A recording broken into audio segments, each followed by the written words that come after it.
کیمیا گھر۔ بابا خیرو بہت کم اس قصباتی بازار کی طرف آتا تھا، لیکن جب کبھی وہ آتا دکانوں کی رونق بڑھ جاتی۔ اونگتے دکاندار اونچی آوازوں میں ایک دوسرے سے باتیں کرنے لگتے۔ سید و کسائی بگدے سے کیما بناتے ہوئے نعرہ لگاتا، اوئے بابا خیرو چلا آ رہا ہے، بابا خیرو! وینے پہلوان بابا خیر وہی تو ہے، دیکھتا نہیں؟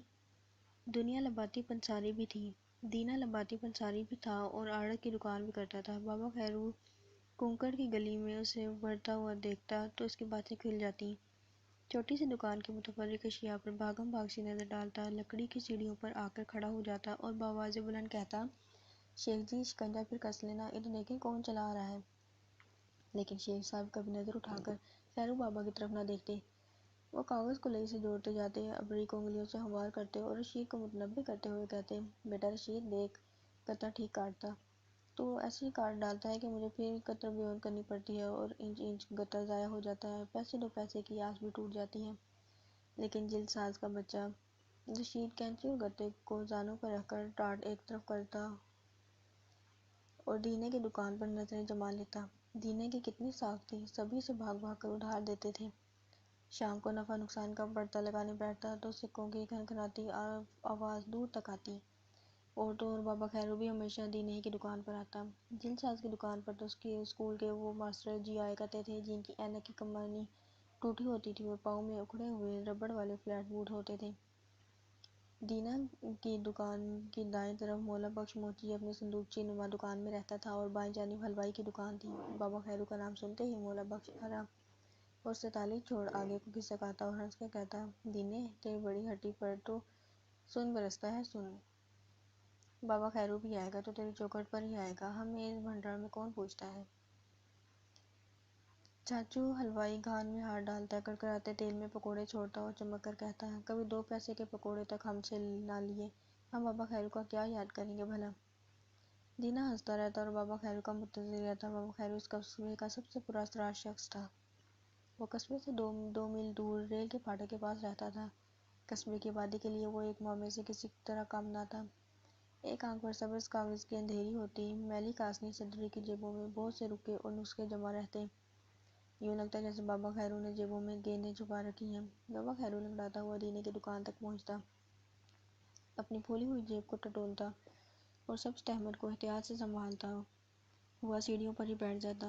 بابا خیرو الف لیلا کی داستان تھا۔ وہ اس بازار میں لک لوٹ بادشاہ بن کر کبھی داخل نہ ہوا، بلکہ وہ تو دھیلے پیسے پر جھگڑتا تھا، پھر بھی اس کی باتوں میں جادو تھا۔ وہ مٹی کو سونا کرنے کا فن جانتا تھا۔ اس کی پراسرار شکل، اس کا انداز گفتگو اتنا مختلف تھا کہ دکانداروں کی اس بستی میں ہلچل مچ جاتی۔ یہاں صبح سے شام تک خون پسینہ ایک کرنے والوں کا گروہ پیسے پیسے کے لیے سرگرداں رہتا۔ جب بابا خیرو جیبوں میں نسخے چھپائے دینے کی دکانوں پر چڑھتا تو ان لوگوں کو اپنی تگ و دو پشیمانی سی لگتی اور وہ بھی سوچنے لگتے کہ کاش پیسے بنانے کا کوئی سہل نسخہ ہاتھ آ جاتا تو وہ بھی ہاتھ پر ہاتھ دھر کر آرام سے بیٹھے رہتے، نہ کوئی فکر رہتا نہ فاقہ۔ دینے کی دکان پر بھیڑ بڑھ جاتی۔ سید و کسائی بگداد چھری اپنے شاگرد کے سپرد کر کے آ بیٹھتا، پھیری والا اپنا ریڑھا پاس کھسکا لاتا اور مولا بخش جی کے چمڑے کو پھڑکنا چھوڑ کر پوچھتا، کیوں بابا آج پھر نسخہ بنوانے آئے ہو جی؟ بابا خیرو مولا بخش کی بات کا جواب کبھی نہ دیتا اور کہتا، دینے مجھے جلدی ہے، اگر سودا دینا ہے تو دے ورنہ میں چلا۔ چاچو حلوائی کی کڑھائی میں سے تازہ پکوڑوں کی خوشبو مہکتی اور سارے بازار کو لپیٹ لیتی۔ وہ ہنس کر پوچھتا، بابا خیرو میں نے تو سوچا ہے اب یہ دھندا نہ کروں گا، اگر تو اپنے ساتھ لگا لے تو زر جائیں تو قسم اللہ کی پیراں والے کے مزار پر پھولوں کی چادر چڑھاؤں، سنا ہے تو نے چاندی بنا کر شہر میں نہ بیچی ہے، چاندی بنا لیتا ہے بابا خیرو، بتانا۔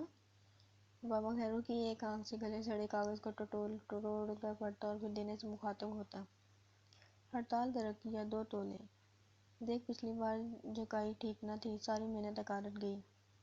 دینا زانوں پر گھٹنے جماتا اور ہاتھ بھر ترازو دور کرتے ہوئے کہتا، تو خود جھوٹ لے بابا خیرو، تیری اپنی دکان سے توسیع فرق کی کبھی بات کی ہے؟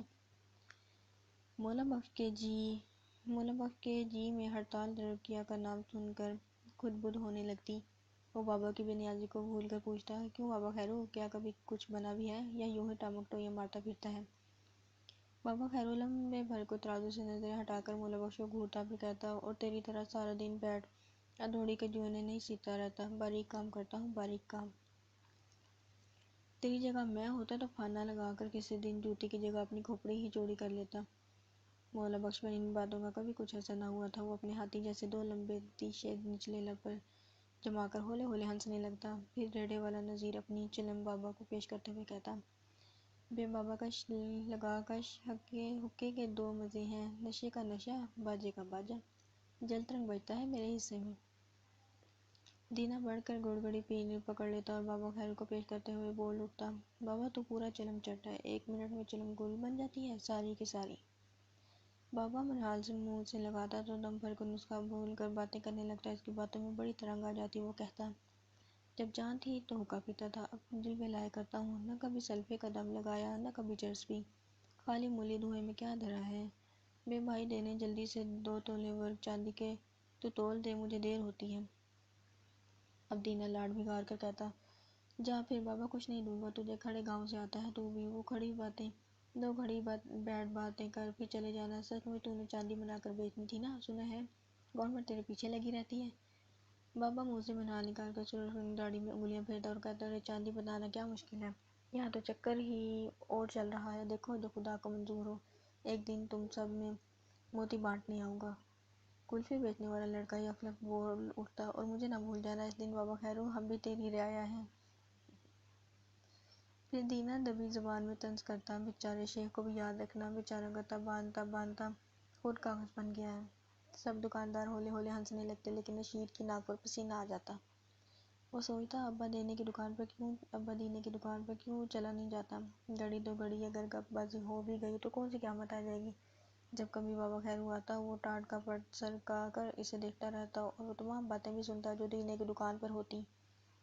اس کا جی چاہتا گتا کینچی پھینک کر دینے کی دکان پر چڑھ جائے اور بابا خیرو کے پاؤں پکڑ لے، لیکن ساتھ بیٹھا ہوا باپ بالکل ویسا پھاٹک بن کر مانے ہو جاتا جو بابا خیرو کی جھونپڑی کے کچھ ہی فاصلے پر پٹڑیوں کے ادھر کھڑا تھا۔ بابا خیرو کو رشید نے پہلی بار اسی پھاٹک کے قریب دیکھا تھا۔ رشید ان دنوں گلی سے نکل کر بڑی مسجد میں پڑھنے جاتا تھا۔ بستہ بغل میں داب کر تختی جھلاتا اور وہ اس کے ساتھی فقیرہ کبھی کبھی ریل کا نظارہ کرنے مسجد ہی سے غائب ہو جاتے۔ میل 2 میل پیدل چلنے کے بعد جب انہیں ریل کا پھاٹک نظر آتا تو وہ دونوں بھاگنے لگتے۔ شہر کو جانے والی گاڑی کے ساتھ لٹکی ہوئی خلقت کھڑکیوں میں سے جھانکتے ہوئے چہرے، گارڈ کا جنگلہ دار ڈبہ ان کے لیے کتنی پراسرار چیزیں تھیں۔ سیٹی بجاتا بھاگ چھوڑتا انجن جب دور افق میں غائب ہو جاتا تو وہ دونوں خود انجن بن کر دیر تک پٹریوں پر کھیلتے رہتے، لیکن انہیں روز روز گاڑی دیکھنا نصیب نہ ہوتی، کیونکہ ان کے قصبے سے پٹری خاصی دور تھی اور گھر پہنچنے تک اندھیرا ہو جاتا تھا۔ جس روز بھی رشید گاڑی دیکھ کر لوٹتا، شیخ جی کے ماتھے پر بل پڑ جاتا۔ وہ شیشے کی موٹی اینک ناک پر پھنسائے قہر بھری نظروں سے اسے گھورتے اور پھر انگوٹھے اور شہادت کی انگلی میں کان پکڑ کے کہتے: گدھے، میں نے اپنی گاڑی کی کمائی تجھ پر صرف کر رہا ہوں، تجھے گھومنے پھرنے کا چسکا پڑ گیا ہے، جیل ساز کی اولاد ہے، بنیے دینے کی نسل نہیں کہ تجوری میں سے توڑے نکال نکال کر ضائع کرتا رہوں گا۔ لیکن ایسی جھڑکیوں کا رشید پر کبھی اثر نہ ہوتا۔ اس کی نظروں میں تو انجن کے گھومتے پہیے، دور سے کوئی کوکتی ہوئی سیٹی اور ریل کا پھاٹک گھومتا رہتا۔ باپ کی جھڑکیاں کھٹا کھٹ میں کہاں کھو جاتی اور رشید گاڑی پر چڑھ کر شہر پہنچ جاتا، جہاں اونچی اونچی عمارتیں، سینما گھر اور لمبی لمبی کاریں تھیں۔ کبھی کبھی جب فقیرہ اور رشید لائن پر پہنچتے اور بڑی دیر تک ریل گاڑی نہ آتی تو وہ دونوں پٹری سے پتھر اٹھا اٹھا کر دور دور پھینکنے لگتے اور ایسے میں رشید اور فقیرے پر المیت کا دورہ پڑ جاتا۔ رشید کہتا: برادر، انتظار شدید الموت۔ فقیرہ ہنستا اور کہتا: دریں چشک، دریں چشک۔ تھوڑی دیر بعد شاید پھر کہہ اٹھتا: بھائی الانتظار شدید الموت۔ اب فقیرے کو غصہ آ جاتا اور وہ کہتا: کوئی اور محاورہ نہیں آتا تجھے؟ لٹکن تو۔ رشید بھی ببر جاتا اور جھلا کر پوچھتا: اچھا تجھے کوئی اور محاورہ آتا ہے؟ ہاں ہاں۔ فقیرہ لائن پتھر سے بجاتا ہوا کہتا اور پھر بڑی سوچ بچار کے بعد بات کرتا: اونگتے کو ٹھیلتے کا بہانہ۔ اس محاورے کو سن کر رشید ہمیشہ گہری سوچ میں پڑ جاتا اور چونکہ فقیرہ اس کا شاگرد تھا اسی لیے وہ اسی سے پوچھتا: فقیرے یار، یہاں ٹھلتے کے کیا معنی ہے؟ فقیرے کو دنیا جہان کے علموں سے واقفیت تھی۔ نیلی چڑیا کے انڈے چرانے کا طریقہ وہ جانتا تھا۔ بخارات سے انجن کیوں کر چلتے ہیں اور کیسے چلتے ہیں، ان کے متعلق اس کی معلومات بڑی وسیع تھیں۔ مسجد کے مولوی صاحب کون سا خضاب لگاتے ہیں اور خضاب بنانے کی کون کون سی ترکیبیں ہو سکتی ہیں، ان کے بارے میں بھی وہ لمبی چوڑی تقریر کر سکتا تھا، لیکن جب رشید اس سے محاوروں کے معنی پوچھتا تو وہ گڑبڑا جاتا اور کہتا ٹھیلتے کے معنی ہے ٹھیلے پر جانا، اور کیا؟ یعنی یہاں کیا معنی ہوئے؟ فقیرہ بدحواسا ہو جاتا اور جلدی سے بیان کرتا ہے جب ٹھیلے پر سوار ہو تو اونگ آ جاتی ہے اور آدمی گر جاتا ہے، یعنی اونگتے کو ٹھیلا گرنے کا بہانہ ہو جاتا ہے۔ اچھا، رشید معنوں پر غور کرتا۔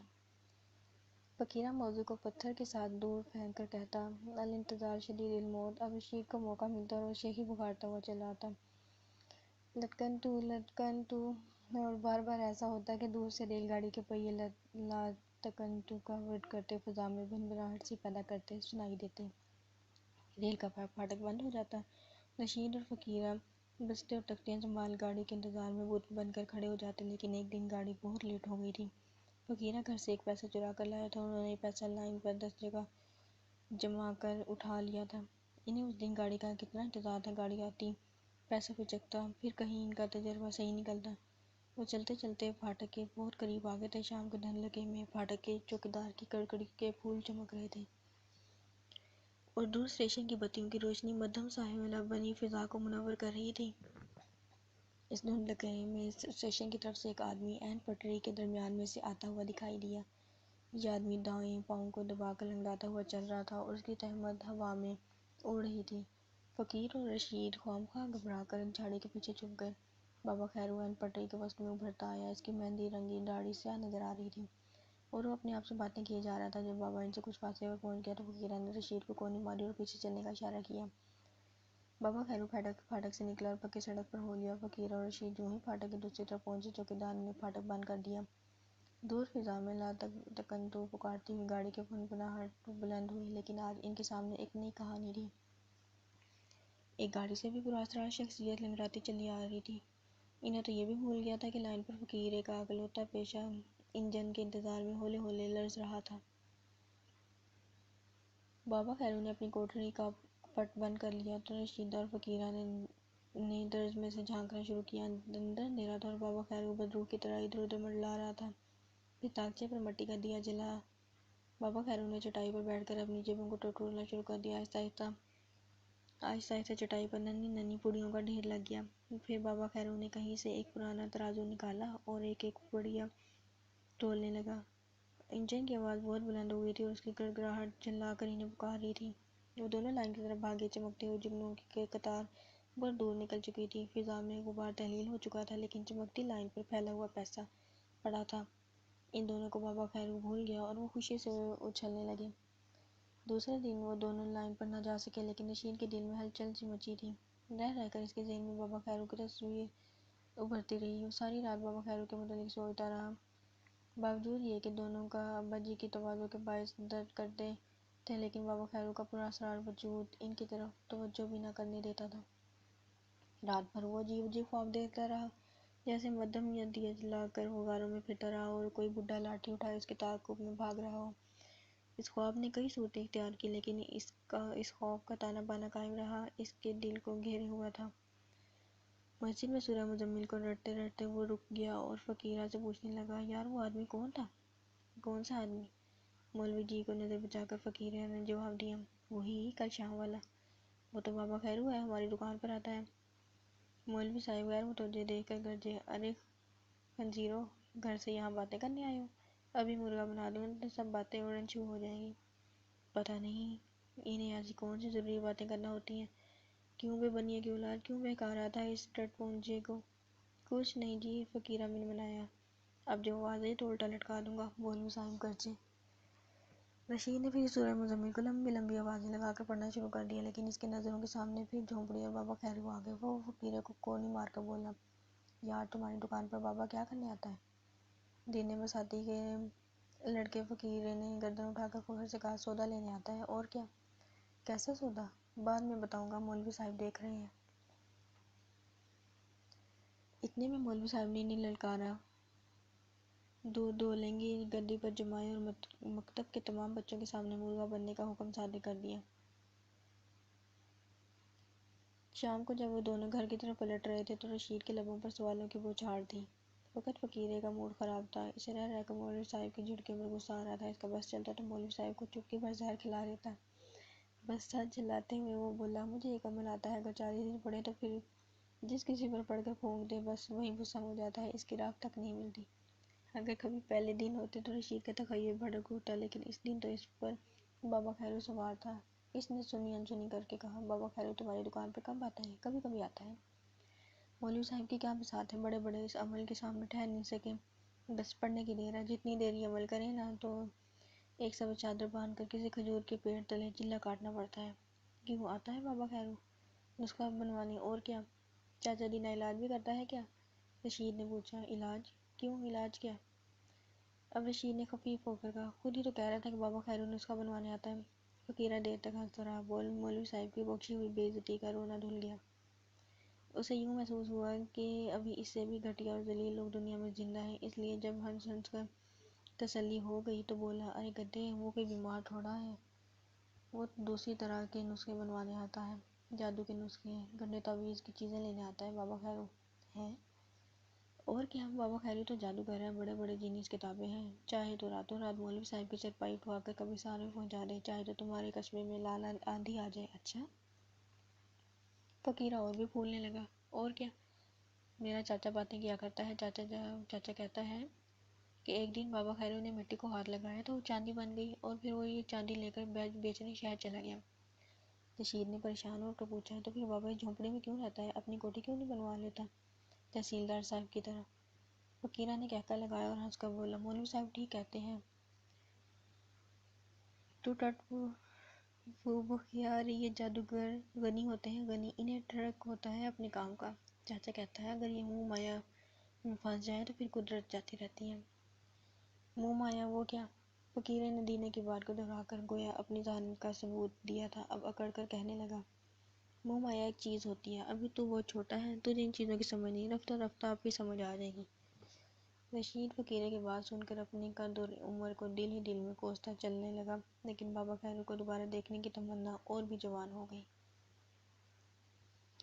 فقیرہ تو مولوی صاحب کی مار سے نجات پا گیا، لیکن جلد ساز کا رشید ابھی تک پھنسا ہوا تھا۔ پورے 7 دن جب فقیرہ مسجد نہ آیا اور مولوی صاحب کی لعنت پھٹکار اکیلے رشید کو برداشت کرنا پڑی تو اس کا جی ڈوب گیا۔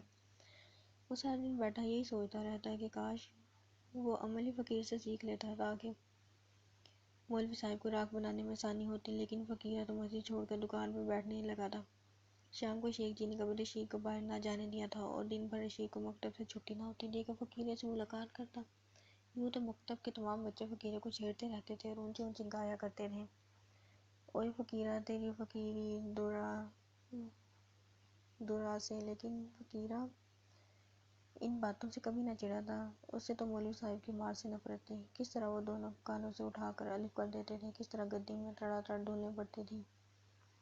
جس روز فقیرہ اپنے باپ کی دکان پر بیٹھا ہے، اس سے ایک دن پہلے اسے رشید کو بے باؤٹی پڑی تھی۔ فقیرہ تو گھر آتے ہی بفر گیا، تختی، بستہ، قلم، دوات سب پھینک دی اور دینے سے کچھ اس طرح بات کی کہ دینی نے بھی فیصلہ کر لیا کہ مسجد میں چراغوں کے لیے تیل دینا اور جمعرات کو مولوی صاحب کے لیے روٹیوں کا انتظام کرنا بالکل گھاٹے کا سودا ہے۔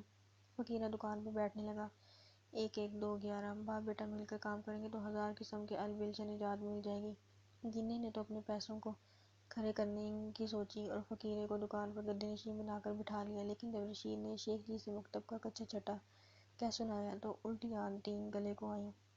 شیخ جی نے رشید کا کان ہاتھ میں پکڑ لیا، اینک کان پر لٹک آئی، نیر خرا بجنے لگا اور ڈبل ڈوگ کی طرح غر گائے اور وہ بل ڈوگ کی طرح اڑ رہا ہے۔ اوئے لکے کبوتر، آنا نہ کر کے تیرا بوڑھا باپ پیسے جوڑتا ہے کہ تجھے کمیونٹی اسکول میں ڈالے گا، پڑھائے گا لکھائے گا، لیکن تیرے جی میں آتی ہوگی کہ باپ کہیں مرے تو اس کے نانوے کو ڈبوئیں۔ مولوی صاحب سے مارا تو کیا برا کیا، تیرے بھلے کے لیے کہتے ہوں گے بیچارے۔ تیری ماں آج زندہ ہوتی تو میں پوچھتا، کہتی تھی میرا بچہ تو تحصیلدار بنے گا، یہاں مکتب ہی سے اٹھنے کی صلاح بن رہی ہے، دوبارہ اگر مولوی صاحب کی شکایت کی تو دھنک کر دوں گا۔ کھانے پینے کا لاڈ ہوتا ہے، پہننے اوڑھنے کا لاڈ ہوتا ہے، کینٹین اولاد کو بگاڑنا کون سا لاڈ ہے، بیٹھ جا بھی اور تختی لکھ۔ مولوی صاحب کے ساتھ ساتھ باپ کو بھی دل میں کوستا رشید اٹھا اور تختی دھونے بیٹھ گیا۔ فقیرہ تو 7 دن سے نجات حاصل کر چکا تھا، لیکن رشید کو روز روز مرغا بننا پڑتا تھا۔ اس روز وہ ظہر کی نماز کے وقت مسجد سے کھسک گیا۔ سب سے بڑا ڈر کا اس بات کا تھا کہ اگر شیخ جی نے بازار میں دیکھ لیا تو پھر خیر نہیں، لیکن دل میں ٹھان چکا تھا کہ آج تو فقیرے سے وہ محفوظ کر ہی آؤں گا جس سے لوگوں کو مسلم کرنے کی طاقت اپنے میں آ جاتی ہے۔ وہ بازار کی نکڑ پر بساط کی دکان کے پاس بڑی دیر تک چھپا رہا۔ شیخ جی نے جب نماز کے لیے دکان بند کی تو اسی وقت ایک چھوٹی سی کار عین اس کے باب جلسات کی دکان کے سامنے آ کر رک گئی۔ رشید اچھی طرح نہ دیکھ سکا کہ شیخ جی رخصت ہو گئے کہ ابھی کھڑے ہیں، نئے گاہک سے باتیں کر رہے ہیں۔ تنگ بازار میں چھپتا چھپاتا وہ دینے کی دکان تک پہنچا۔ کالی کار کی آڑ لے کر اس نے ایک بار باپ کی دکان پر نظر ڈالی۔ دکان کے تختے بند تھے۔ سیڑھیوں پر رنگین کاغذوں کی کچھ کٹریں بکھری پڑی تھیں اور ٹاٹ کا سائبان ہوا میں جھول رہا تھا۔ وہ الگ دکان پر چڑھ گیا۔ سامنے ہاتھ میں ترازو سنبھالے فقیرہ بڑی چابکدستی سے کچھ تول رہا تھا اور ننھی لڑکی روکن کے لیے تقاضا کر رہی تھی۔ جب رشید چوروں کی طرح بدن چرائے اس کے پاس آ کر بیٹھ گیا تو وہ بولا، 2 پیسے کی چیز لیتی ہیں اور کنی کی چھلونی مانگتی ہیں، جا بھاگ جا۔ لڑکی برا سا بنا کر بڑبڑاتی ہوئی چلی گئی، لیکن رشید پر یکلخت فقیرے کا کچھ روب سا پڑ گیا۔ وہ بڑے مؤدب لہجے میں گویا ہوا، تم نے مکتب کیوں چھوڑ دیا فقیرے؟ مکتب؟ ارے وہاں کیا دھرا تھا، صبح سے شام تک مار مار، یہاں مزے سے بیٹھتا ہوں، 4 آنے روز چاچا مجھے دیتا ہے۔ وہ کاہے کو؟ فقیرہ مسکرایا اور کہنے لگا، دستور ہی ملتی ہے، حق ہوتا ہے مول تول کروانے والے کا۔ رشید کی آنکھوں میں رشک آ گیا اور وہ دانتوں سے ناخن کاٹنے لگا۔ فقیرہ اور بھی فخریہ انداز میں بولا، اور کچھ اوپر سے بھی آمدنی ہو جاتی ہے، صرف چاچا حساب کا بہت کھرا ہے، ہیرا پھیری کرنے کا موقع کم ملتا ہے۔ 7 بجے دکان سے چھاچو حلوائی نعرے لگایا، کیوں بیٹا، یار بیلی آئے بیٹھے ہیں، ان کا منہ میٹھا کرانا ہوا تو گرم گرم امرتیاں بھیجوں؟ فقیرے کے ماتھے پر بل پڑ گیا، اونچی آواز میں لیکن مؤدب لہجے میں بولا، نہیں چاچا، گھر کی بات ہے، شیخ جی کا رشید ہے جی۔ اچھا۔ کالی کار والا حلوائی کی دکان پر پہنچا، کچھ مٹھائی خریدنے لگا۔ فقیرے نے اپنی دکان سے ہانک لگائی، سرکار کچھ ادھر بھی مہربانی کرنا، صبح سے بونی نی کی مندہ حال ہو رہا ہے۔ کار والے نے مسکرا کر کہا، بھائی فی الحال تو کچھ نہیں چاہیے، ہاں اگر 10 روپے کا توڑ ہو تو عنایت کرو۔ لیجیے سرکار، ابھی لیجیے۔ فقیرے نے پیسے گن کر جب کار والے کے حوالے کیے تو 1 آنا کم تھا۔ فقیرہ اپنی تہمت سنبھالتا اٹھ کھڑا ہوا اور کہنے لگا، یہ جی میں ابھی کنی لے کر آیا، میرا تو خیال تھا پورے نکلیں گے، لیکن کوئی بات نہیں، کنی کے لیے تردد نہ کریں۔ کار والے نے ہاتھ ہلاتے ہوئے جواب دیا اور حلوائی کا حساب چکانے لگا۔ جناب ایسے نہیں ہو سکتا، حساب حساب ہوتا ہے۔ لیکن فقیرے نے یہ بات اتنی دیر سے اور ایسے مدھم طریقے سے کہی کہ کار والا کنی سے بے نیاز واپس کار میں بھی پہنچ گیا۔ فقیرے نے رشید کو آنکھ ماری اور بولا، کیوں وہ مکتب والوں کا کیا حال ہے؟ اب تک رشید بار بار عمل کے متعلق پوچھنا چاہتا تھا لیکن زبان پر بات ہی نہ آتی تھی۔ جب فقیرے نے خود بات چھیڑی تو لجاجت سے کہنے لگا، مولوی صاحب نے تو ناک میں دم کر دیا ہے، اب تو اور بھی سخت ہو گئے ہیں، پل پل میں مار پڑتی ہے۔ فقیرہ نے گلے میں سے ایک کنی نکالی اور صدری کی اندرونی جیب میں اڑس لی۔ رشید کہنے لگا، اگر تو وہ مجھے عمل سکھا دے تو میں ایک بار تو مولوی صاحب سے بدلہ لے لوں۔ کھجور لگا درخت میں نے ڈھونڈ لیا ہے۔ فقیرے نے تعجب سے پوچھا، کون سا عمل؟ وہی دوسرے کو بھسم کرنے والا، اور کون سا؟ اچھا بیٹا، اس سے بھی اچھے اچھے منتر یہاں آتے ہیں، لیکن یہاں نہیں۔ چاچا آ رہا ہے تو شام کو وہیں پہنچ جانا، میں آ جاؤں گا۔ کہاں؟ فقیرے نے اسے دکان سے اٹھاتے ہوئے کہا، بھئی وہیں لائن پر، اور دیکھ ساتھ 5 پیسے بھی لانا نیاز کے لیے، سب کام بن جائے گا تیرا۔ 5 پیسے؟ کیوں؟ فقیرے نے بڑے روب سے کہا، بابا خیرو سے تجھے تعویذ لکھوا دوں گا۔ رشید کا منہ کھلے کا کھلا رہ گیا۔ وہ تعجب سے بولا، بابا خیرو سے؟ ہاں بیٹا، اور اب بھاگ جا، میرے چاچے نے تجھے دیکھ لیا تو تیری میری خیر نہیں، وہ دکان پر یار بیلیوں کا گٹھ جوڑ پسند نہیں کرتا۔ رشید کو مکتب چھوڑنے میں کچھ دیر لگی، لیکن اسی دن فقیرے کی بدلی ہوئی حالت دیکھ کر وہ ایک بار کا فیصلہ کر چکا تھا، یا تو فقیرہ اسے بابا خیرو سے تعویذ لا کر دے گا اور مولوی صاحب کی بیجا مار سے بچے گا، اگر کسی وجہ سے ممکن نہ ہو سکا تو مکتب کو خیر بات کہنا ہی پڑے گا۔ جب وہ بستہ اور تختی لے کر لائنوں تک پہنچا تو جھٹ پٹ سا ہو چلا تھا۔ مولوی صاحب نے اسے جمعرات کی روٹیاں اکٹھی کرنے بھیج دیا تھا اور وہ بددلی سے 2-4 گھر دیکھ کر کھسک آیا تھا۔ دل میں سے خوب علم تھا کہ دوسرے دن پھر دھواں دار گالیوں اور تابڑ توڑ مار کا سامنا کرنا پڑے گا، لیکن اس کے جی میں ایسے پختہ ارادے جنم لے رہے تھے کہ ابا اور مولوی صاحب دونوں کی شخصیتیں منحنی ہو کر نظروں سے اوجھل ہو گئی تھیں۔ اس نے ہتھیلی میں 5 پیسے اتنی زور سے بھینچ رکھے تھے کہ وہ پسینے میں بھیگ گئے تھے۔ وہ 5 پیسے تھے جو ماسی رشیدہ نے روٹیوں کے ساتھ مولوی صاحب کو چراغوں میں تیل ڈالنے کے لیے بھیجے تھے۔ جب بھی اسے اپنی چوری کا خیال آتا، اس کی ناک پرننگ پر ننھے ننھے قطرے ابھر آتے۔ رشید کو لائن پر بیٹھے بڑی دیر ہو گئی۔ پھاٹک کے چوکیدار نے لائن پار کرنے والی سڑک کے دونوں پھاٹک بند کیے۔ دور سے انجن کی خوش آئند سیٹی ہوا میں لہرائی۔ رشید کے جی میں آئی کہ ایک پیسہ نکال کر لائن کی چمکتی سطح پر رکھ دے، لیکن اسے فقیرے کا انتظار تھا۔ اگر ایک پیسہ کم ہو گیا تو بہت ممکن ہے بابا خیرو تعویذ لکھ کر نہ دے۔ جوں ہی شعلے اڑاتی دھوئیں چھوڑتی گاڑی اس سے کچھ فاصلے پر سے گزری، وہ گزوں پیچھے بھاگ کر کھڑا ہو گیا۔ آج اسے انجن کے دھماکے سے لرزتی زمین سے نامعلوم سا خوف آ رہا تھا۔ ڈبوں کی جلتی ہوئی بتیوں کے عکس روشن تختے بنے اس کے پاس سے گزرے جا رہے تھے۔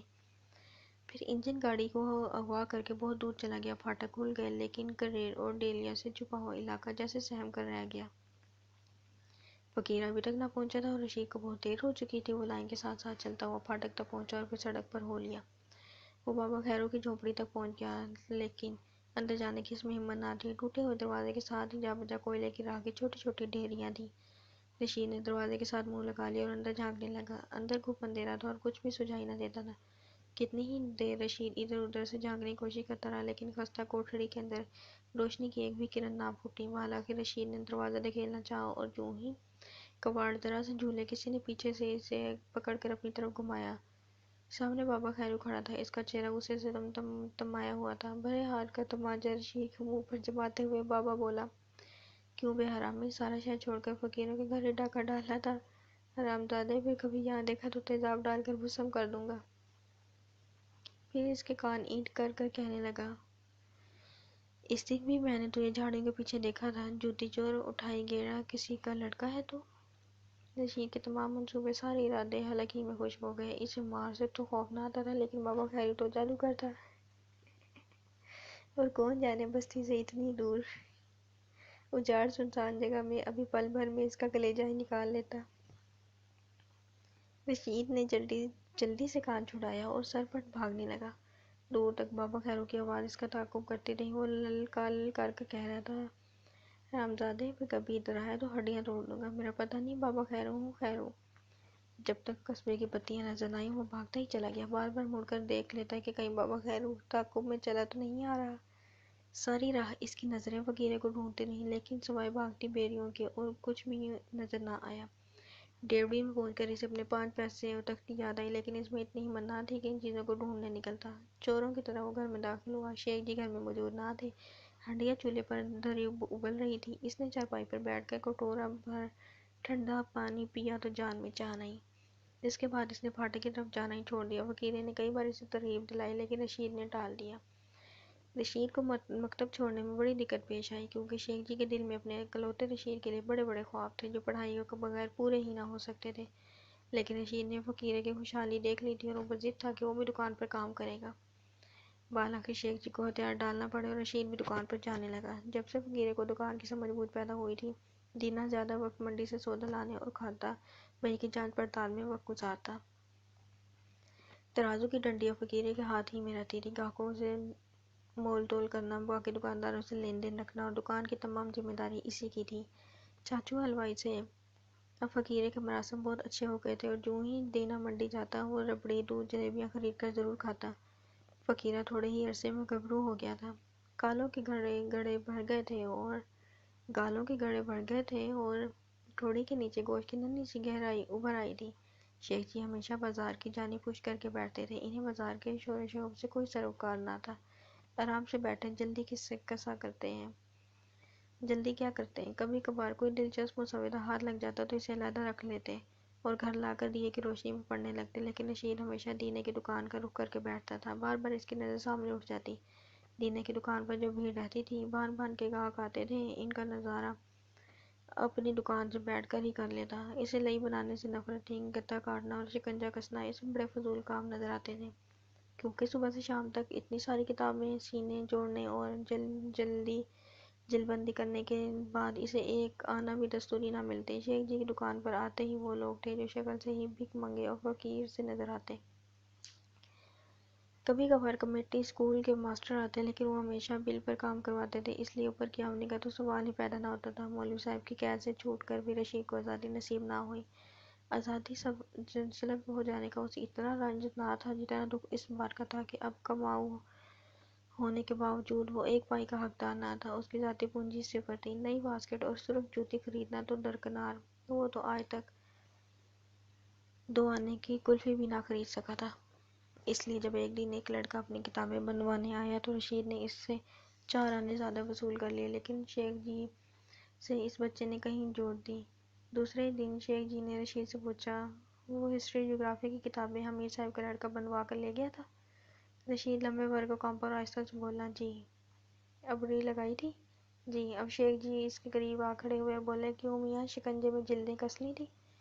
رشید نے گیدڑ بھبکی کے انداز میں چڑھ کر کہا، جی۔ اور کیا ایسے بیوقوف سمجھا ہے مجھے؟ شیخ جی نے آنکھیں کھول کر لمبے ورقوں سے گھورا اور پھر کہنے لگے، جی۔ اور آپ کا خیال ہے لئی 2 گھنٹے میں ہی خشک ہو گئی ہوگی؟ جلدیں تو خشک ہی لگتی تھی۔ اور کتنے پیسے لیے تھے اس لڑکے سے؟ اب رشید کی زبان کو تالا لگ گیا، کیا رقم وصول کی تھی اس سے؟ رشید خاموش رہا تو شیخ جی نے اسے کان سے پکڑ لیا اور بولے، اس اڈے میں ہیرا پھیری نہیں چلے گی، ایک دمڑی کا بھی فرق نکلا تو ہڈی پسلی ایک کر دوں گا۔ میں نے ساری عمر میں ایک ہی زبان رکھی ہے، کبھی گاہک سے جھوٹ نہیں بولا، ایک وقت سوکھی کھائی ہے لیکن جھوٹ کی نیور ڈال کر عمارت کھڑی نہیں کی۔ تجھ سے رہنا ہو تو رہ جانا، جانا ہوا تو جا، لیکن میں لین دین کا کھرا ہوں، یہاں بھاؤ تاؤ کی گنجائش نہیں۔ کان کھول کر سن لے، اگر آئندہ ایسی حرکت کی تو کھڑے کھڑے نکال دوں گا۔ رشید کو پھر کبھی ہیرا پھیری کرنے کی ہمت تو نہیں پڑی، لیکن اس کی حسرتیں ان گنت ہو گئیں۔ وہ خالی وقت میں بیٹھ کر ایسی چیزوں کے خواب دیکھنے لگا جو بازار میں کھلے بندوں بکتی تھی۔ جب کبھی فرصت ہوتی یا فقیرے کو کام نہ ہوتا تو وہ گھڑی 2 گھڑی کے لیے اس کے پاس بھی جا بیٹھتا، لیکن فقیرے سے ملنے کے بعد اس کی طبیعت اور بھی پریشان ہو جاتی۔ وہ سوچنے لگتا، کیا کوئی طریقہ نہیں ہو سکتا کہ راتوں رات انسان امیر ہو جائے، کسی طرح چھپر پھٹ جائے اور سونے چاندی کی بارش ہونے لگے، کہیں سے چھپا ہوا خزانہ چلتے چلتے مل جائے، کوئی لکھپتی اپنا وارث بنا کر مر جائے۔ ان خوابوں کو اور بھی تقویت ملتی، یہ تخیلات اور بھی رنگین ہو جاتے اگر کبھی بازار میں بابا خیرو نکل آتا۔ وہ بابا خیرو کا سامنا کرنے سے ڈرتا تھا، لیکن اس کی آنکھوں میں چمک آ جاتی۔ وہ ٹاٹ کا ایک سرا اٹھا کر دینے کی دکان بار بار دیکھنے لگتا، دینے بنیے کی دکان کی ساری باتیں کان لگا کر سنتا۔ اس کا کتنا جی چاہتا تھا کہ کسی دن ہمت کر کے بابا خیرو سے پوچھ ہی لے، بابا، کیا تمہیں سونا بنانے کا نسخہ آتا ہے؟ کیا تم نے چاندی بنا کر دیکھی ہے؟ شیخ جی کا خیال تھا کہ سلیمہ سے شادی ہو جانے کے بعد رشید بھی فقیرے کی طرح دکان کا ہی ہو کر رہ جائے گا، لیکن رشید تو اور بھی الجھ کر رہ گیا۔ شیخ جی نے اتنی محنت سے، جانب شانی سے اسے کتابت کا فن سکھایا تھا، شیخ سادی کے اور حافظ کے اشعار لکھ لکھ کر قطعے لکھنے سکھائے تھے، لیکن اب رشید کی لکھائی کا یہ عالم تھا کہ تمام گاہک شکایت کرتے تھے، نہ دائرے ٹھیک بیٹھتے، نہ نوک پلک ہی درست ہوتی، نقطے بھی چھوٹے بڑے لگنے لگے تھے، مستر گھٹنے پر جمائے قلم کی نال اور روشنائی سے بھر کر وہ بیٹھا رہتا۔ چوری چوری شیخ جی اس پر نظر ڈالتے، لمبی سانس بھرتے اور پھر اینک ناک پر جما کر جلدیں باندھنے لگتے۔ اب انہیں دینے بساتے کی زندگی پر اشک آنے لگا تھا۔ ان کا فقیرہ سارے بازار میں کس قدر معتبر تھا، گاؤں گاؤں سے لپک جھپک کر پیش آتا، اسے کھرے کھوٹے کی پہچان تھی، معاملے کی اہمیت کو پلک جھپکتے ہی پہچان لیتا تھا۔ شیخ جی نے دینے سے مشورہ کیا تو وہ جھٹ بولا، 2 بول پڑھوا دو شیخ جی، بال بچے کی محبت سب کچھ ٹھیک کر دے گی، آپ ہی آپ سدھر جائے گا۔ شیخ جی نے اپنی برادری کی سب سے سگڑ لڑکی شہر سے لا کر اس کے گھر بسائی تھی۔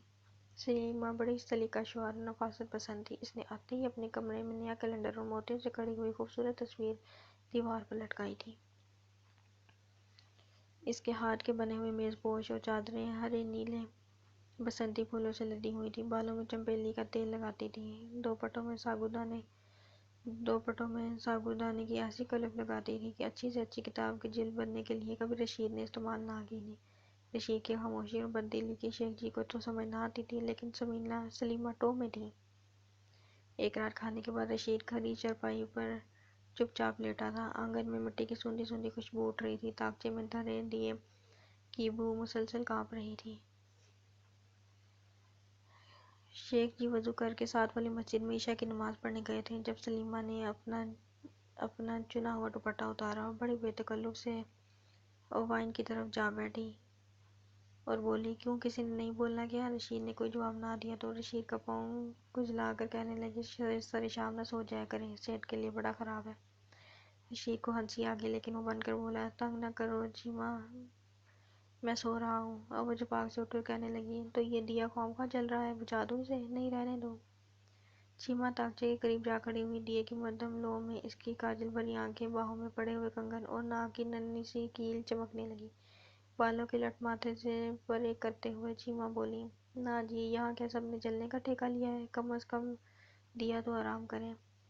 اس نے منہ سے سیٹی بنائی اور بگلی سی سفید گردن بڑھا کر دیا بجھا دیا۔ آنگن میں چاندنی کی چاندنی ہر طرف پھیل گئی۔ بیری کے پتے سیاہ لور سفید کے دھبے بن کر فرش پر منعکس ہو گئے۔ ادھر آ چیما، رشید نے آواز دی۔ چیما تاکچے کے قریب ہی کھڑی رہی۔ رشید بولا، اس گھر میں سبھی کیوں جلیں؟ میں کافی نہیں ہوں کیا؟ زیر لب چیما نے لاہور پڑی اور جلدی سے بولی، جلیں آپ کے دشمن۔ رشید نے لمبی سانس بھری اور بولا، تمہارے کرم جل گئے جو مجھ سے شور ملا۔ کسی اچھی جگہ بیائی جاتی تو کاہے کا غم ہوتا؟ صبح شام چولہا جھونکنا، ڈھنگ کا کوئی کپڑا نہیں، جب سے آئی ہو سونے کا زیور تو درکنار، کان کی چوڑیاں بھی تمہارے لیے نہیں لا سکا۔ تمہارا کیا خیال ہے؟ مجھے ان باتوں کا خیال ہی نہیں آتا ہے۔ تمہارا خیال ہوگا، پتہ نہیں کس معشوق کے لیے روتا رہتا ہوں میں۔ چیما کی باتیں کھل گئیں، وہ بڑے انداز سے چپائی کی طرف لپکی اور فرش پر ہی دوزانوں ہو کر بیٹھ گئی۔ رشید نے پہلو بدل کر اس کی طرف دیکھا اور کہنے لگا، چیما، میں نے تو بڑی کوشش کی کہ کسی طرح ہمارے حالات سمجھ آئے، لیکن ابا جی کے نزدیک تو ہر طرح کا نفع چوری ہے، ڈاکہ ہے، رازنی ہے، یہاں تو جینے کا نام ہی ہیرا پھیری ہے۔ کوئی کیا کرے؟ چیما نے حیرانی سے پوچھا، لیکن چاچا جی تو خود دکانداری کرتے ہیں، دکان سے تو اتنا بھی نہیں ہوتا کہ رات کو ڈھنگ کا کھانا کھا لیں۔ پھر رشید نے چڑھ کر کہا، میں نے ایک بار مشورہ دیا تھا کہ جلد سازی اور کتابت کا کام چھوڑ کر ہم بھی آڑت کر لیں، لیکن انہیں تو چڑ ہے، جس کام میں نفع ہوگا اسی سے انہیں نفرت ہوگی۔ ایک بار میں نے شہر جا کر تجارت کرنے کا مشورہ دیا تو ٹال گئے، کہتے ہیں اسی دکان میں خدا برکت دے گا، اگر مولا نے چاہا تو یہیں کچھ سبیل بن جائے گی۔ پھر آپ کی کیا صلاح ہے؟ یوں چڑنے سے تو کچھ نہ بنے گا۔ رشید نے ہولی سے آہ بھری اور بولا، یہی اگر کچھ پونجی ہوتی تو میں اپنا کچھ کام چلاتا۔ توبہ توبہ، اور چاچا جی کو بیج بندار میں چھوڑ جاتے؟ رشید نے تڑپ کر پوچھا، تو کیا ہم نے ان کا عمر بھر ٹھیکہ لیا ہے؟ چیما نے نرمی سے اس کے بالوں میں انگلیاں ڈبو کر کہا، نہیں، ٹھیکہ تو نہیں لیا، لیکن اس عمر میں انہیں دھکا بھی تو نہیں دے سکتے نا۔ کوئی ایسا کام کیوں نہیں کرتے جس کی خبر چاچا جی کو نہ ہو؟ بظاہر تم جلد سازی ہی کرتے رہو، لیکن کچھ معقول آمدنی کی صورت بھی بن جائے۔ رشید نے دکھی ہو کر جواب دیا، بھلیے لوگ، کیا کام تو بہت ہے، لیکن نانوا کہاں ہے؟ نانوا ہوتا تو تیرے لیے کان کی چوڑیاں نہ لے آتا۔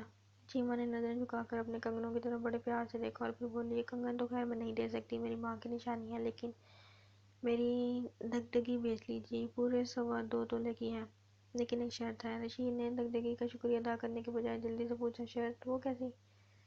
چیما نے کنگن گھماتے ہوئے کہا، شرط یہ ہے کہ چاچا جی کو پتہ نہ چلے کہ آپ کوئی اور کام کر رہے ہیں۔ انہوں نے اپنی دکان پر بڑی محنت کی ہے، اپنی اولاد کی طرح یہ پیشہ بھی انہیں اپنے بچوں کی طرح عزیز ہے۔ اگر انہیں پتہ چلا کہ آپ دکان سے بے وفائی کر رہے ہیں تو انہیں بڑا رنج ہوگا، اور اگر انہوں نے پوچھا کہ ہن کہاں سے برسنے لگا ہے تو آپ کہہ دیجیے گا کہ دکان سے نفع زیادہ ہونے لگا ہے، آج کل وہ دکان پر کم جاتے ہیں، انہیں شک نہ گزرے گا۔ پھر آہستہ سے چیما نے پوچھا، کوئی ایسا کام ممکن ہے کیا؟ رشید نے ہنس کر اس کی لٹ کو ماتھے سے پرے کیا اور بولا، چلیے، کام تو بہت ہے، انشاءاللہ دیکھنا اب کیا بنتا ہے، دگدگی کے لیے گھبرانا نہیں بنوا دوں گا۔ چیما کی آنکھوں میں آنسوؤں کی چمک ذرا سی دیر کو لہرائی اور پھر وہ بولی، واہ، یہ آپ سے اچھی ہے کیا؟ اسی وقت شیخ جی کھونٹے سے راہ ٹٹولتے ڈیوڑی میں پہنچے اور وہیں سے چلائے، کیوں چیما، آج دیا نہیں جلایا؟ مجھ بڈھے کی گر کوئی ہڈی ٹوٹ گئی تو بنوانے کے لیے پیسے کہاں سے آئیں گے؟ چیما نے لپک کر دوپٹہ اٹھایا اور پھر تاکچے کی طرف بڑھ گئی۔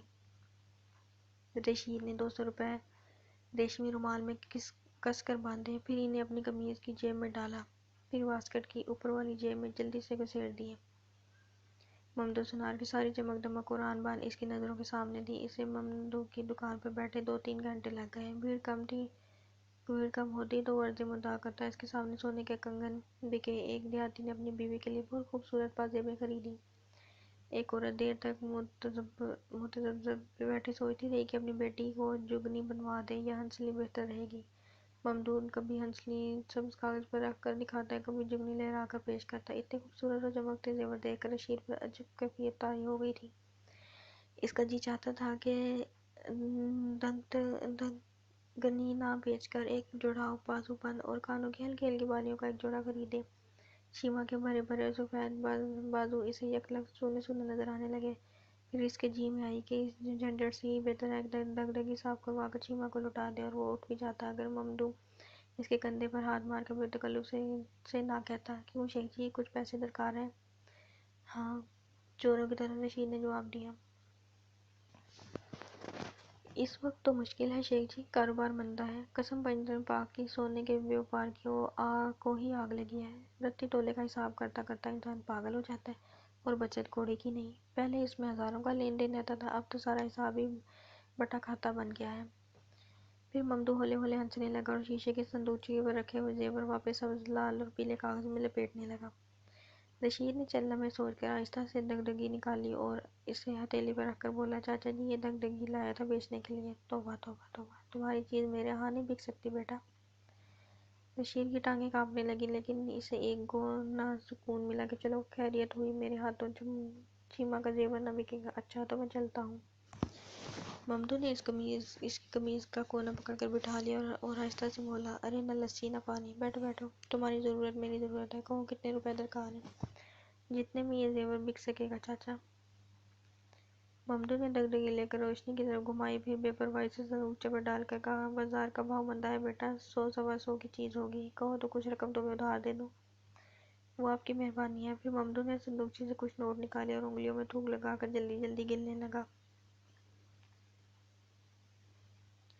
مجھے 250 روپیہ درکار تھا کم از کم، سر دست تو صرف 200 ہیں، تمہارا کام چل سکے تو چلا لو، اور یہ تمہاری دگدگی میں رکھ لیتا ہوں، رقم ہوگی تو لے جانا ہے، اس کا نمونہ شہری ہے، میں بنا لوں گا تو بکری ہو جائے گی میری۔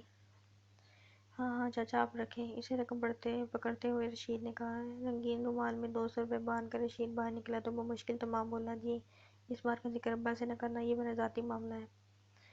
ممدو کسی علم کے دلال کی طرح مسکرایا اور سر ہلا کر کہنے لگا، بابا مجھے بچہ سمجھا ہے کیا؟ کام بن جائے تو مہینے کے بعد اپنی چیز لے جانا، بعد کو میں ضامن نہ رہوں گا۔ ہاں۔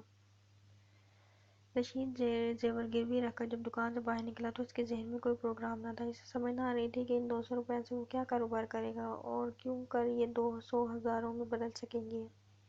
آج تک اس کے پاس کبھی اکٹھے 50 روپے بھی نہ ہوئے تھے، اور وہ خوابوں میں لاکھوں کا کما چکا تھا۔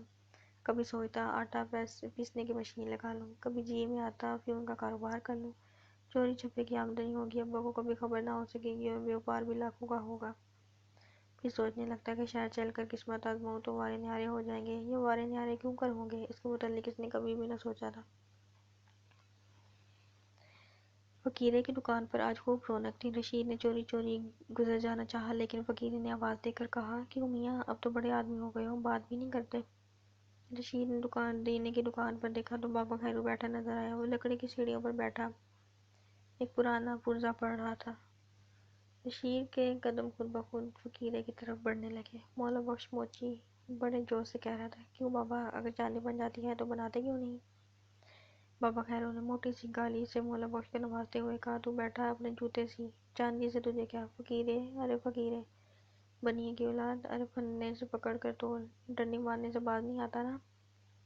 فقیرے نے ترازو بابا خیرو کی طرف بڑھا دیا اور جلدی سے بولا، بابا تم خود جوک لو، ہمارا پٹا الٹ جائے تو رتی کا بھی فرق ہو۔ چاچو حلوائی نے لڈوؤں کے تھال پر ورق سجاتے ہوئے کوئی 1000ویں دفعہ کہا، ہم تو اس مٹھائی کے دھندے سے بھر پائے ہیں، ساتھ لگا لو بابا خیرو، سنا ہے تمہارے پاس بڑے بڑے نسخے ہیں، کوئی تعویذ ہمیں بھی لکھ دو، اور کچھ نہیں تو اللہ اسی تیل گھی کے بیوپار میں برکت دے دے، 4 آنے کا لابھ ہی ہو جائے۔ بابا خیرو نے اپنی پوٹلیاں باندھتے ہوئے دیر تک کچھ زبانی حساب کتاب کیا اور پھر حلوائی سے مخاطب ہوا، چاچو پہلوان، یہ لمبے پھیرے ہیں، سونا چاندی بنتا ہے، لیکن مگن چاہیے، لگن چاہیے، لیکن لگن چاہیے، لگن۔ چاندی کا ورق بھی تو کسی نے ہی بنایا تھا نا، اپنی تو بائیں آنکھ ہی ان تجربوں کی نظر ہو گئی ہے، اور پوچھ لو کسی سے، کبھی جی میلا نہیں ہوا، لگن جو ہوئی۔ یہ کہہ کر بابا خیرو اٹھا، اس نے چھوٹے سے تھیلے میں تمام پڑیاں لپیٹیں، پیسے چمکائے اور لنگڑاتا ہوا چلنے لگا۔ اس کے اوجھل ہوتے ہی چاچو نے کہا، بیچ ضرور ہے کوئی، بڈھا ہے کاریگر، ورنہ یوں بیکار زندگی کٹنے سے رہی، اور آج تک اسے بھیک مانگتے کسی نے نہیں دیکھا۔ مولا بخش ہنسا اور کہنے لگا، شیرے نے مجھے بتایا تھا کہ اس نے خود بابا خیرو کو چاندی بناتے دیکھا ہے، بابا خیرو کے گھر میں چاندی کی پوری دیگ رکھی ہے۔ دیگ؟ چلم کاکش ادھورا چھوڑ کر کسائی نے پوچھا۔ مولا بخش جلدی جلدی بولا، اب تو شیدہ بڑے گھر پہنچ گیا، ورنہ میں تمہیں سامنے پہنچوا دیتا، یاد نہیں اس کے رستے بازار سارے کو خرید لیتا۔ ریشمی لنگی، تلے کی جوتی، ڈب میں ہزاروں۔ گورنمنٹ پیچھے لگ گئی تھی اس کے۔ بابا خیرو تو زندہ بچ گیا، شیدہ پکڑا گیا۔ فقیر نے قمیض میں لگے ہوئے سونے کے بٹنوں کو ملتے ہوئے دیکھا، پر میں نے تو سنا تھا کہ چاچا شیدے پر چوری کا مقدمہ بنا تھا۔ مولا بخش نے ہنس کر کہا، وہ تو گھر والوں نے بات بنائی تھی، اسی بابا خیرو کے ساتھ مل کر شہر چاندی سونا بیچنے جاتا تھا، گورنمنٹ پیچھے لگ گئی، پکڑا گیا، اور کیا۔ رشید کے پاؤں اپنی دکان کی طرف نہ اٹھے، بلکہ وہ تیزی سے بابا خیرو کے تعاقب میں چلنے لگا۔ فقیر نے دو تین آوازیں بھی دی، لیکن رشید سنی انسنی کر کے چلتا گیا۔ باوجود یہ کہ خیرو لنگڑا تھا، پھر بھی اس کی چال میں بلا کی تیزی تھی۔ آبادی سے بہت دور کھجوروں کا جھنڈ اور اینٹوں کا بھٹا تھا۔ یہاں پہنچ کر رشید اور بابا خیرو میں صرف چند گز کا فاصلہ رہ گیا۔ رشید کی چال سست پڑ گئی، کیونکہ اسے سمجھ نہ آ رہی تھی کہ آخر وہ بابا خیرو سے کہے گا کیا۔ بالآخر بابا خیرو نے تعاقب کرتے رشید پر ایک نظر ڈالی اور خود ہی بولا، حب کا تعویذ 10 روپے میں لکھ کر دوں گا، لیکن شرط یہ ہے کہ شام سے پہلے کسی انار کے درخت پر ٹیک لگا دینا، اور 40 دن تک صبح شام 5 پتنگ ہماری خدمت میں حاضر کرنا ہوں گے۔ جو جو پتنگ ہوا میں اڑے گا، محبوب پر تعویذ کا اثر ہوگا۔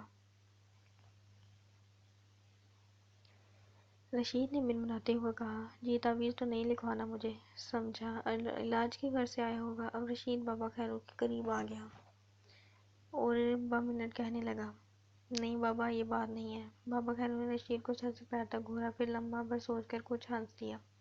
اس کے چہرے سے تمام بھیانک پن ختم ہو گیا، اور رشید نے ہاتھ باندھ کر یکدم کہا، مجھے اپنے ساتھ لگا لے بابا خیرو، بخدا کبھی دم نہ ماروں گا۔ پتنگ کا دم چھلا دیکھا ہے کبھی؟ جی۔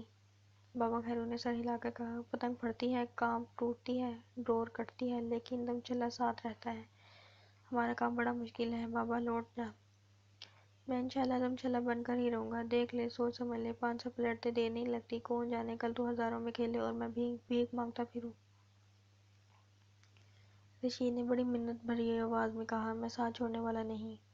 تو پھر شام کو کچھ نظر نیاز لے کر پہنچ جانا، شاگردی کوئی لڑکوں کا کھیل نہیں۔ اور دیکھ، پتنگ اور گولے نہ بھولنا، ڈور کو مانجا میں خود لگا لوں گا۔ بہت اچھا جی، پیسے چاہیے تو آپ مجھ سے ابھی لے لیں۔ نہیں بھائی، شام کو۔ ایسی جلدی ہی کیا ہے، میرا ڈیرا پتہ ہے نا؟ رشید نے وثوق سے سر ہلاتے ہوئے کہا، جی ہاں، لائنوں والے پھاٹک کے پاس ہی ہے نا؟ بس وہیں۔ نیم اندھیرا ہوا تو کنیاتی ہوئی پتنگ کو بابا خیرو فضا میں سے اتارنے لگا۔ ہلکا سا سیاہ دھبا ہولے ہولے زمین کی طرف بڑھ رہا تھا، اور بابا خیرو کہہ رہا تھا، اپنی عمر میں بہت کچھ سیکھا ہے رشید، بہت کچھ سکھایا ہے۔ لوگوں سے کلی کا پانی خشک نہیں ہوتا، شگرف کی موم نہیں بنتی، ان ہاتھوں نے گندھک آملہ سار کا تیل بنایا ہے، وہ کشتے مارے ہیں کہ مردہ چکھ لے تو جی اٹھے۔ اب تو ہمت ساتھ نہیں دیتی، ورنہ تجھے بتاتا ہے کہ سونا بنانا کیا چیز ہے۔ جب کہتا، کنکوا کچھ ہی فاصلے پر ٹھپ سے گرا۔ رشید نے بھاگ کر دبوچ لیا۔ بابا خیرو گولے پر ڈور چڑھانے لگا۔ اندھیرا ہر طرف پھیل گیا تھا، دور اسٹیشن کی بتیاں ہولہ بنی فضا میں بدھم روشنی بکھیر رہی تھیں۔ سڑکوں کی دونوں جانب پھاٹک بند ہو چکا تھا۔ بابا خیرو اور رشید کوٹری کی طرف چل دیے۔ دیے کی روشنی میں بابا خیرو کے چہرے پر ان گنت لکیروں کا جال سا نظر آنے لگا۔ اس نے پتنگ اور ڈوریں کھڑی جلنگا چارپائی کے نیچے کھسکا دیں اور چٹائی پر بیٹھ کر کچھ پڑیاں اور پوٹلیاں کھولنے لگا۔ دیکھ، یہ پٹکنڈا ہے، یہ جنگلی شلجم ہے، اور یہ ہے چوہے کنی۔ آگ جلا لے اور دیکھ، آگ بھی دو قسم کی ہوتی ہے، کوئلے کی آگ کا کشتہ کچھ اور ہوتا ہے، اور تھاپی کی تاثیر کچھ اور ہوتی ہے۔ ان تھاپیوں کو ہولے ہولے جلانا، اگر آگ تیز ہوئی تو پٹکنڈا چوہے کنی کی تاثیر کو چاٹ جائے گا۔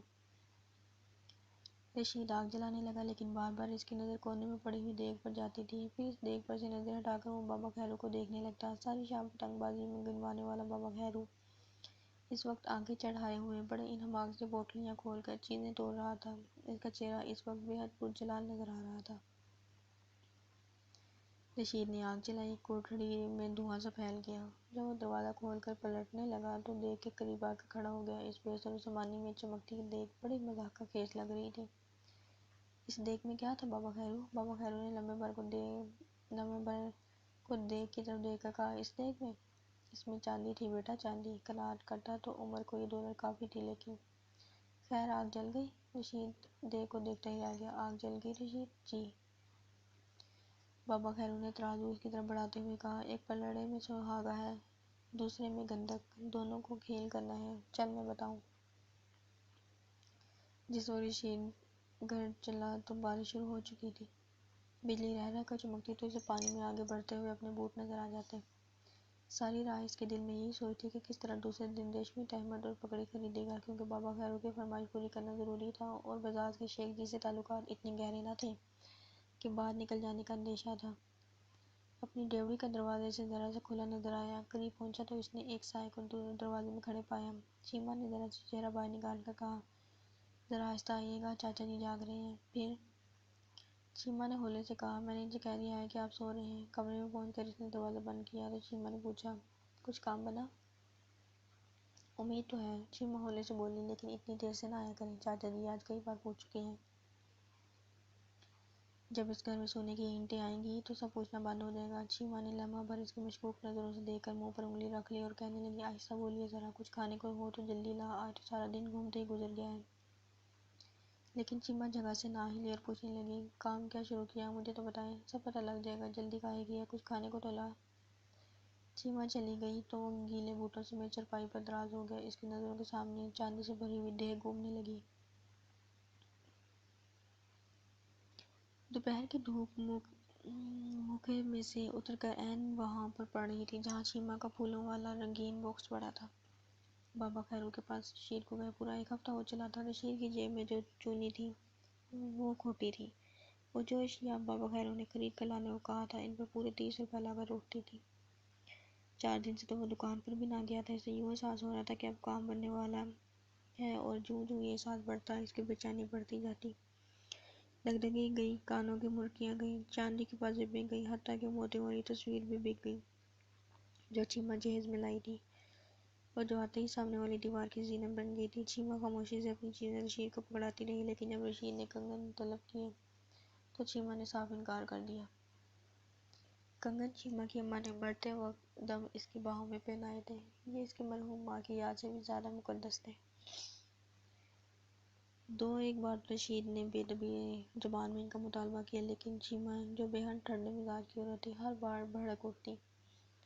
آج صبح سے رشید کے دماغ میں بابا خیرو کا ڈیرا گھوم رہا تھا۔ وہ چارپائی پر چت لیٹا تھا، چیما کا دوپٹہ چننے دیکھ رہا تھا۔ یک لخت اس نے محسوس کیا کہ چیما کی باہیں ننگی ہیں، ان پر وہ کنگن نہیں جنہیں وہ رات کے وقت بھی نہ اتارتی تھی۔ تمہارے کنگن کیا ہوا چیما؟ رشید نے بالآخر پوچھا۔ چیما نے نظریں اٹھائی اور منہ بنا کر کہا، بند کر دیے ہیں میں نے۔ امید کی نظریں اس باکس پر ٹک گئیں جہاں دھوپ تختہ بنی چمک رہی تھی۔ کیوں؟ وہ آہستہ سے بولا، مجھے ڈر لگتا ہے کہ کہیں وہ بھی بابا خیرو کے ہاتھوں نہ چڑھ جائیں، نہ آپ کو نظر آئیں گے نہ آپ مانگیں گے۔ رشید اٹھ کر بیٹھ گیا، بڑے جوش سے بولا، چیما یہ کام بے استاد کے نہیں ہوتا ہے، بابا خیرو استاد ہے، میں نے اسے خود چاندی بناتے دیکھا ہے۔ چیما چڑھ کر بولی، جتنا سونا اس کے پیچھے تم نے گنوایا ہے اس سے تو ہم چاندی کے تھوڑے خرید لیتے۔ توبہ، بوڑھا ہے، کس قدر شوقین، زمانے کی کوئی فرمائش ایسی نہیں جو رہ گئی ہو۔ رشید نے بابا خیرو کی طرفداری میں کہا، شوقینی کی کیا بات ہے، اکیلی جان سے کسی طرح تو اپنا رانجھا راضی کرنا ہی پڑتا ہے، سونا بنانا بھی تو بڑی بات ہے۔ مجھے تو چور لگتا ہے پورا، سونا بنا سکتا تو یوں تم سے چیزیں نہ مانگا کرتا۔ رشید نے جلدی سے کہا، ارے بیوقوف، میں اس کا کوئی سا گھر بھر دیتا ہوں۔ میں اس کا کون سا گھر بھر دیتا ہوں؟ کبھی کبھار کوئی ایک آدھ چیز لے جاتا ہوں۔ بابا خود ہی بڑا سخی ہے، بڑا وسیع کاروبار ہے، آئے دن شہر جاتا ہے، بوڑھا سونا بیچتا ہی جاتا ہے، ورنہ اس کے کون سے لڑکے کالجوں میں پڑھتے ہیں۔ تمہیں تو ابھی سونے کی کیل تک بنا کر نہیں دی۔ رشید چڑ کر بولا، تمہارے بھاؤ میں تو ہینگ لگے نہ پھٹکڑی، اور سونے کی اینٹیں کہیں سے مل جائیں۔ گندک آملہ سار کا تیل بنانا سیکھ لیا ہے، پاتال جنتر کے عمل کرنا جانتا ہوں، اب 2-4 دن اور لگاؤں تو یقیناً سونا بن جائے گا۔ نسخے میں جانتا ہوں، فقط 2-1 باتیں وقت طلب ہے۔ جو یہ گتھیاں حل ہو گئی، تیرے لیے سونے کی اینٹیں لاؤں گا۔ میں تو کہتی ہوں کوئی اور کام کرو، اب تو چاچا جی شک کرنے لگے ہیں۔ چیما بالوں میں کنگھی کرتے ہوئے بولی، اور کیا کام کروں؟ کہتی ہو تو شہر چلا جاتا ہوں، لیکن وہاں بھی کتابت ہی کرنا پڑے گی، کون سا وہاں پہنچ کر لوگ تحصیلدار لگا لیں گے، پھر بھی۔ رشید نے بڑے شوق سے کہا، بڑے جوش سے کہا، چیما میرا جی کہتا ہے کہ بابا خیرو سونا بنانے کی ترکیب جانتا ہے۔ میں جانتا ہوں وہ اصلی بات بتاتا ہوا کنی کتراتا ہے، لیکن تابے کے ارے جلیے، 6 ماہ کی محنت کیا یوں ہی کارت جائے گی؟ تو مجھے بس مہینہ بھر کی اور مہلت دے دے، پھر دیکھ کیا ہوتا ہے۔ چیما نے کندھے پر برقع اٹھایا اور بولے، میری طرف سے مہلت ہی مہلت ہے، لیکن اب ہمارے پلے کیا رہ گیا ہے جس پہ بابا خیرو یہ سمجھے گا؟ میں زینب کی طرف چلی ہوں، وہاں آج 11ویں کا ختم ہے، شام کو آ جاؤں گی۔ جانے سے پہلے چیما نے ایک نظر اپنے پھولوں والے باکس پر ڈالی اور پھر چور نظروں سے رشید کو دیکھتی ہوئی چل دی۔ جس وقت رشید ممدود کی دکان پر پہنچا تو شام نہ ہوئی تھی، لیکن دوپہر ڈھل چکی تھی۔ بدقسمتی سے ممدود کی دکان پر بڑا سا تالا پڑا تھا۔ رشید کا دل بوجھ گیا اور اسے واسکٹ کی اندرونی جیب بھاری لگنے لگی۔ وہ اپنی دکان کے سامنے وہ کرنی کترا کر نکل گیا۔ شیخ جی بازار کی جانب پیٹ کیے کسی کتاب کو شکنجے میں کس رہے تھے۔ بازار سے نکلتے ہی اس کی رفتار تیز ہو گئی۔ اب اس کی جی میں یوں ہی سن سمائی تھی کہ جلد چل بابا خیرو کے ڈیرے پر پہنچ جائے۔ راہ میں جہاں کھجوروں کا جھنڈ اور اینٹوں کا بھٹا تھا اور جہاں پہلے پہل وہ بابا خیرو کا مرید ہوا تھا، وہاں پہنچ کر اس نے اپنی اندرونی جیب ٹٹولی اور پھر ریلوے لائن کی طرف بھاگنے لگا۔ بابا خیرو کی جھونپڑی تک پہنچتے پہنچتے شام ہو چکی تھی۔ کیکر کے درخت اب سیاہ دھبے سے لگتے تھے اور لائن کا پھاٹک دھاریاں سی نظر آتا تھا۔ بابا خیرو کی جھونپڑی میں اندھیرا تھا۔ رشید نے نظر دوڑاتے کچھ فاصلے پر بابا خیرو کو پتنگ اڑاتے دیکھا۔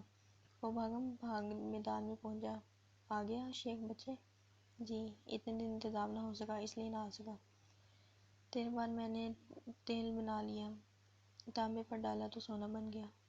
وہی رنگت، وہی وزن۔ رشید کا دل دھک دھک کرنے لگا۔ وہ آہستہ سے بولا، اندر چلیے بابا جی، میں کچھ لایا ہوں۔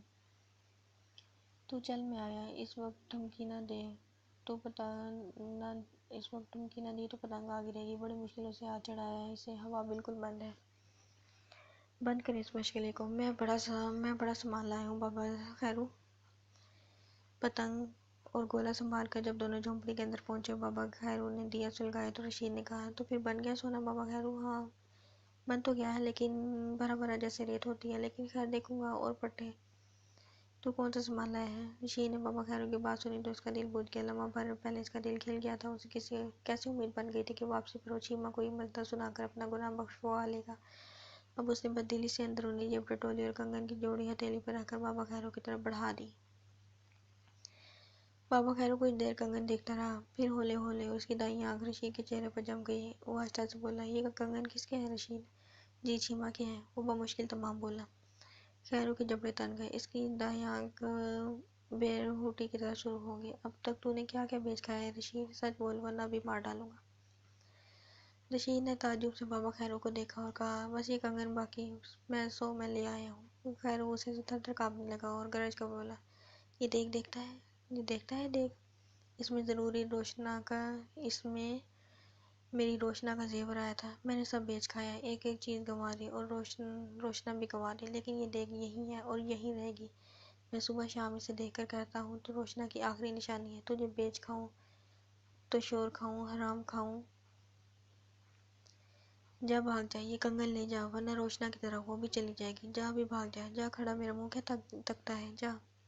روشنا کا باپ سونا بنا لیتا تھا، لیکن میرے پاس کچھ نہیں ہے، جا بھاگ جا، ابھی وقت ہے، ورنہ سونا تو کیا بنے گا، مٹی کے ساتھ مٹی ہو جائے گا۔ رشید گھر پہنچا تو رات آ چکی تھی۔ ڈیوڑی میں اندھیرا تھا اور اس اندھکلے پٹ میں کوئی کھڑا جھانک رہا تھا۔ رشید دھڑکتے دل سے اندر داخل ہوا تو شیخ جی نے اس کے کندھے پر ہاتھ رکھ کر کہا، بیٹا، تم سے چیما لڑی تھی کیا؟ رشید کی زبان نے کتنی ہی دیر ساتھ نہ دیا، پھر وہ آہستہ سے بولا، نہیں تو جی۔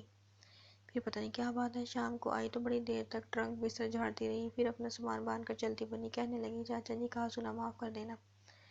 رشید کا ایک ایک پیر من کا ہو گیا۔ بھاگ کر اسٹیشن تک تو دیکھ آؤں، شاید ابھی گاڑی نہ گئی ہو۔ شاباش بیٹا، شاباش۔ رشید اسٹیشن پر نہ گیا، بلکہ اسی پھاٹک پر جا پہنچا جہاں بچپن میں وہ اور فقیرہ ریل دیکھنے جایا کرتے تھے۔ پھاٹک بند تھا۔ اس کا جی چاہا کہ کنگن اٹھا کر ریل کی پٹری پر رکھ دے اور سب ریل کے پہیے اسے پیس کر نکل جائیں تو آرام سے گھر چلا جائے۔ پھر دور سے انجن سیٹی بجاتا ہوا، دھواں اڑاتا ہوا نکلا۔ اس کے پیروں تلے زمین کانپنے لگی۔ ڈبوں لٹکتے ہوئے آدمیوں کے عکس اور روشنی کے تختے پر زمین بھاگتے چلے گئے۔ رشید غور سے گاڑی دیکھتا رہا۔ دور جگنوں کی قطار سی نظروں سے اوجھل ہو گئی۔ صرف فضا میں گاڑی کے پہیوں کا شور رہ گیا، جیسے اب بھی وہ لاتکنن کبھی کرتی چلی جا رہی ہو۔ پھر کنگن ہاتھ میں پگھلے ہوئے پیسے کی طرح سنبھالے وہ بابا خیرو کی جھونپڑی کی طرف پلٹ گیا۔